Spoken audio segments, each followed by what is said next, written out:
Hello guys, it's Stephen here, back with another video. Yes, it's that time of the year again. We've got the big epic season preview. We've got absolutely loads to talk about. So today, we're going to run through all the categories you could think of in terms of a season preview. Transfers, star players, youth, tactics, all that kind of stuff, and realistic expectations. It's going to be an epic one, so get a brew ready, I would say. I've got my coffee here, and it's not sponsored by Tim Hortons, though I actually wish it was. Free coffee would be nice. Tim Hortons, if you're somehow inexplicably watching, send me some free coffee. But anyway, guys, don't forget as well, if you are new to this channel, please click subscribe and support a fellow Blue so you don't miss any content during this season. Also, if you're wondering where my Community Shield content is, well, I did a kind of like sponsored video with someone, a partnership, and I've not had it cleared yet, so I can't actually put it out. It's kind of just sat there waiting in the YouTube unlisted world, but hopefully it'll be with you tomorrow. But anyway, guys, let's get into this. I'm going to start with transfers, and even though there's still a day or two left of the transfer window as I'm making this video, if something's happened, it's ruined this video already, just ignore this part of the video. But if it hasn't, I'm going to say presume that we've only signed Riyad Mahrez really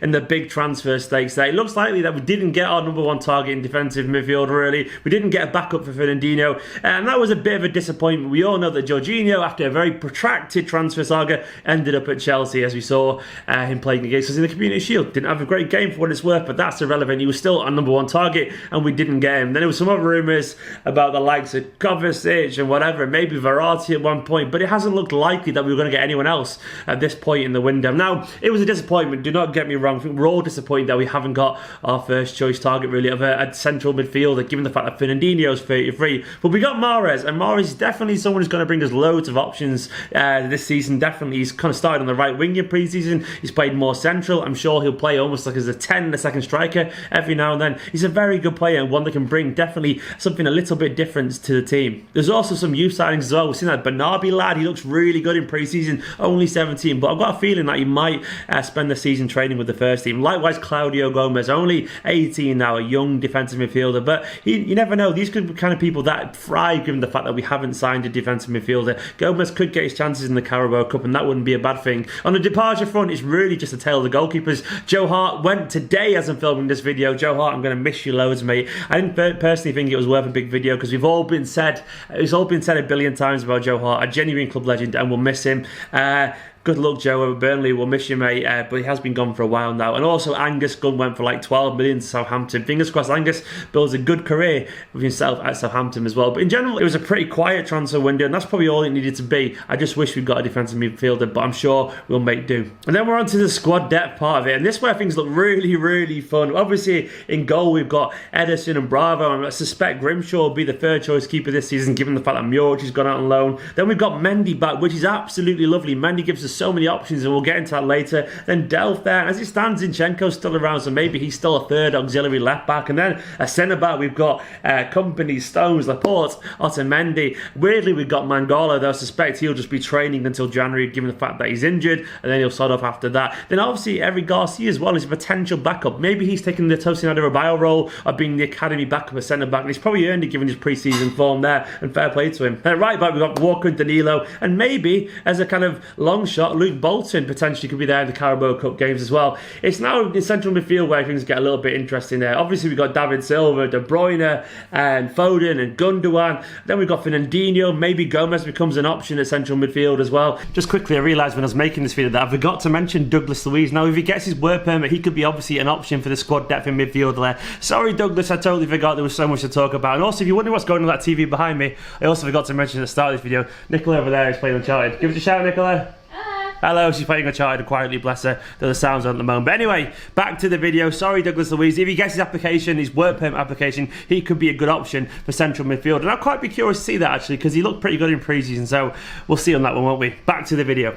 And maybe we'll see the likes of Bernardo Silva play centrally. Now, he was absolutely fantastic against Chelsea, and he was great against Bayern as well in pre-season. And I'm sure, given the fact that we've got Mahrez now, and given the fact that we're going to have different formations, Bernardo is going to be playing central a lot more. He looks like the heir apparent to David Silva, which is very fitting given his name. Basically, we have options centrally. We have a lot of options. It's going to be a job for Guardiola to balance them all, if being honest. Out wide as well.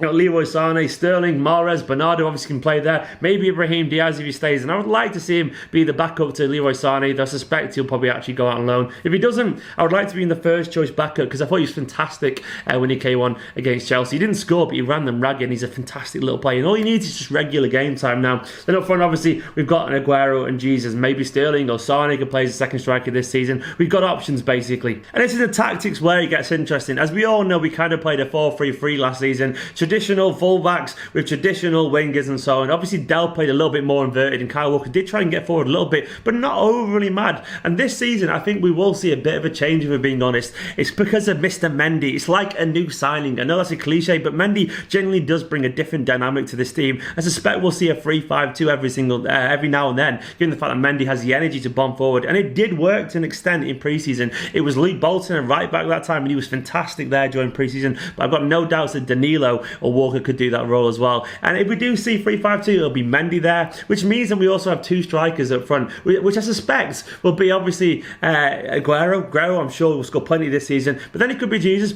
But I think he might be someone a little bit different every now and then. I think we might see like a false nine kind of situation with someone like Sterling or Mahrez or Bernardo Silva. I think we'll see some creative solutions to the second striker situation, and that's very Guardiola. I wouldn't be surprised if we absolutely stock that midfield with loads of players there and control the game. Every now and then as well, we might see Fernandinho kind of almost adding as like the third central defender, then stepping into midfield, leaving his just two there. So it's like it has a 3 defence, then it becomes a 2 when we've got the ball. And I'm sure as well we'll also see just a 4-3-3 again with the inverted fullbacks every now and then, or just a traditional 4-4-3 with wingers out wide. We've got loads of options, and I wouldn't be surprised this becomes almost like a Guardiola Barcelona kind of season when he started to really experiment with the shape of the team just to get as many attacking players on the pitch as he can. I think we'll do that at home when we're playing against the teams that are going to sit really deep on the ball. We've got a vast array of options going forward. I can see loads of formations, be it 4-3-3, be it 3-4-3, be it 3-5-2. We've got loads of different ways we can line up, and I'm sure we'll see a combination of them all throughout the season, depending on who's fit and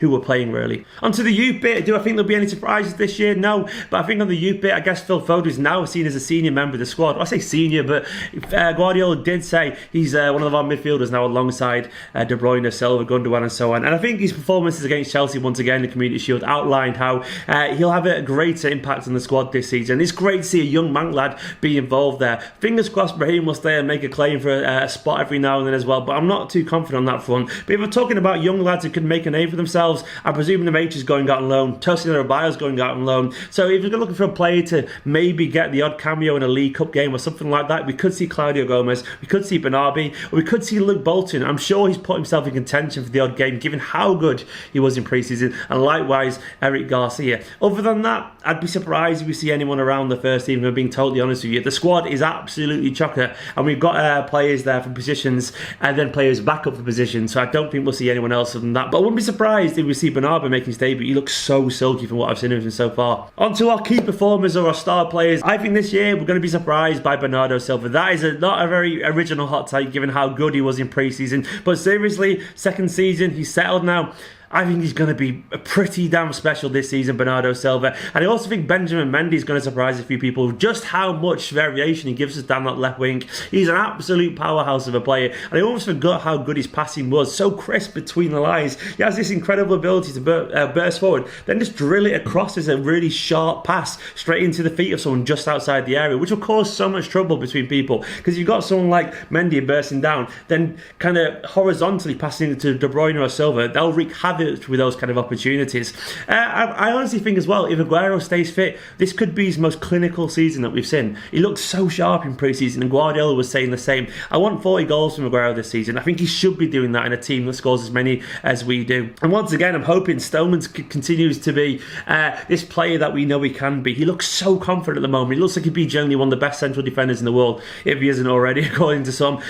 We might see him in central midfield. Pep has insinuated that, given the lack of squad depth there. I personally would prefer that he stayed in defence, really, given how good he looks in pre-season. I wouldn't be surprised if he does pop in central midfield every now and then. But Stones, to me, I think he needs that consistency in position. I would rather see Gundogan played as a number 6, given how well he did at times last season in that position, if that happens. But yeah, Stones, for me, I think he could be surprised this season. I think he could go to another level potentially once again and become almost like captain material for City. And also, I guess he's one or two players that have had a second season now now. Walker, I'm hoping for more of. Maybe Delph will be more comfortable in left-back position given he's had a season there. And who knows what Leroy Sané could do. He's got so much potential, that player.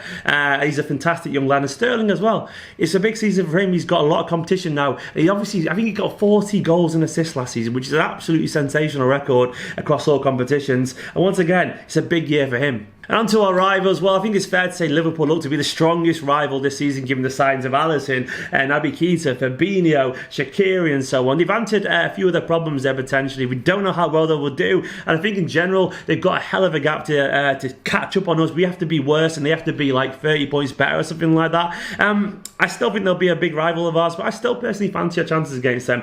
We don't know how well Alisson will settle over here. We don't know if Naby Keita will do well in the Premier League, though I'm sure he actually will do. Fabinho is the one I'd probably question the most out of the big signings potentially. Shaqiri, good little player, but I'm not saying personally get anywhere near our squad. I don't think he would do. I think he's like, he wouldn't even make the bench if I'm being totally honest with you. But they still have got a very good team, and obviously Mo Salah, one of the best strikers in world football. And obviously as well, they've got Sturridge back. If he maintains his fitness, he's a very good player. They're going to be stronger this season, but they've got to come at City. They've got to be reliable. They've got to be at it from the very first game. And we're very, very much still the favourites here. And I think against Chelsea as well, they're obviously a very good team with a very good coach in Sarri, but it's going to be a big rebuilding job for Sarri. They haven't got the players really for Sarri ball, for want of a better phrase, really. It's going to be a bit of a struggle this season for him. I think they'll do well still, but I'd be very surprised if they're cohesive a unit as we are this season, given that Guardiola seems to have this team totally and utterly focused. Arsenal as well, it's a big rebuilding job for them. Spurs haven't signed anyone at all so far, apart from being likely to sell maybe Alderweireld to Manchester United. It's just been a disastrous summer for them, really.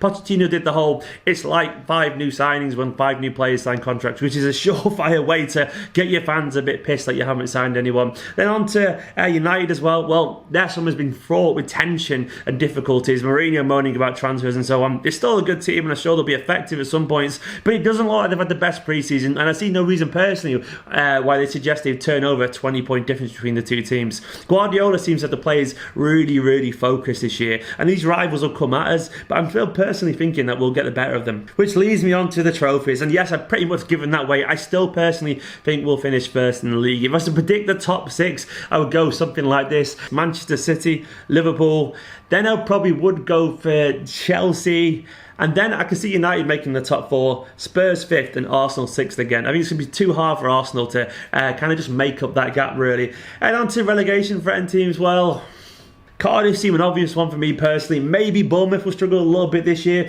Huddersfield as well. I think they just about, you know, they got lucky a little bit last season. I think this year could be the year they go down. And also, Fulham, they've made some good signings, but it may be a little bit too much for them. But I still think they'll stay up, if I'm being totally honest with you. And Newcastle, I think, will be all right this season. Watford, I think, could surprise people and struggle a little bit this year. West Ham, I hope they do all right under Pellegrini. But for me, if I had to choose 3 teams that will go down, I think Wolves will stay up. I think they're looking very progressive, and the players have signed are decent. I'm going to choose, I'll probably choose Huddersfield, Cardiff, and Bournemouth. I'm going to go for Bournemouth and stick my neck out on the line there. Just a gut instinct. Fingers crossed they do alright. But into the other competitions, well, I suspect we'll win another domestic trophy as well. I'd like it to be the FA Cup this time, but I'll take the League Cup too. And with the Champions League, I just want to see us reach the semi-finals and then maybe the final. I think last year with a little bit of luck and maybe we played a little bit better against Liverpool, maybe we had some decisions that we should have got, we could have reached the Champions League final. But it wasn't to be, and they went through. We made mistakes, it cost us ourselves in the end. But I think we want to do better this year. I will take the Premier League and a domestic cup, as long as you win the Premier League again. I'm happy personally, if I'm being honest. But I want to see us go further in the Champions League and actually kind of stamp our authority in that competition. Anyway guys, that's the end of this mammoth preview from me personally. Let me know what you think. I honestly think Guardiola will have the team refocused this season. All the messages have been really good about the players being totally up for it, about no slackers and all that kind of stuff. And I don't doubt it's going to be different this year. Kompany as well has said that it feels different to the previous seasons where we won the league. Like everyone was kind of content and happy then. This time it's different. Pep has got signings that want to play against each other. He's got depth in his position, so there'll be lots of competition, which I think is healthy. It's going to be a very interesting season. Fingers crossed we walk again away in a year with loads of goals, loads of points though. I don't think we'll break 100 points personally, but I don't think that's a bad thing. And loads more trophies and lots of smiles and lots of fun. Anyway guys, let me know about all your predictions in the categories below. Tell me who you think will be the star player, the youth, all that kind of stuff. Don't forget, subscribe if you're new to this channel, like this video, and I will see you soon.